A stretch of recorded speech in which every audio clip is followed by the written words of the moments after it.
All right, I want to talk real quick about one-arm rowing, especially in the world of teaching your patients / clients thoracic rotation. So you need a volunteer, you need a subject, and I don't know where one appears. All right, so what I want you to do, now Jenny, we pre-selected this weight because we know it's right at the edge of like what's hard for you to pull. That's what we want. We want to see a little bit of struggle here.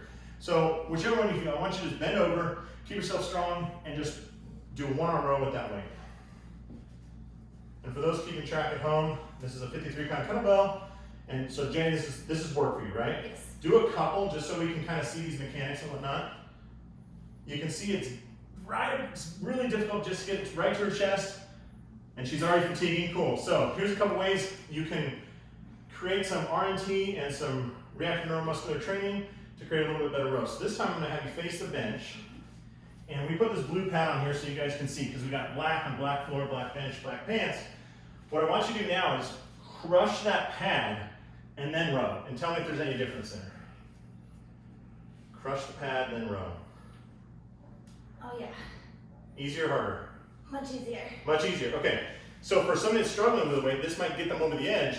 I love the idea of having a heavy weight in their hand for rehab and anti-fragile training. One more trick, if we really want to exaggerate the rotation, this kind of limits out because as you crush that pad, you're staying roughly parallel to the bench. So one trick, we have a band set up here. Let me have you walk over to that other side. I'll get you this. Awesome. Can you move the camera so that kind of obliquely here? Yeah, so this time I'm going to move.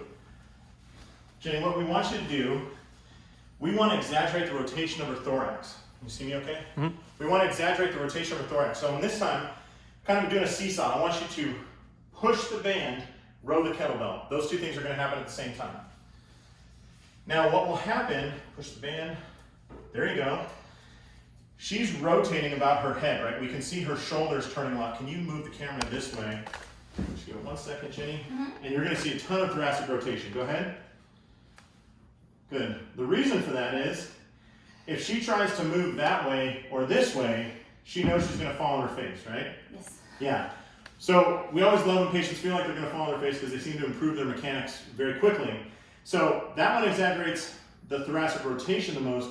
These other ones can do a better job of getting them over the hump of handling a bigger weight. So if you're rehabbing for that horizontal pull, or you're doing some scapular mechanics or cervical disassociation, whatever you're doing, try these 3 exercises.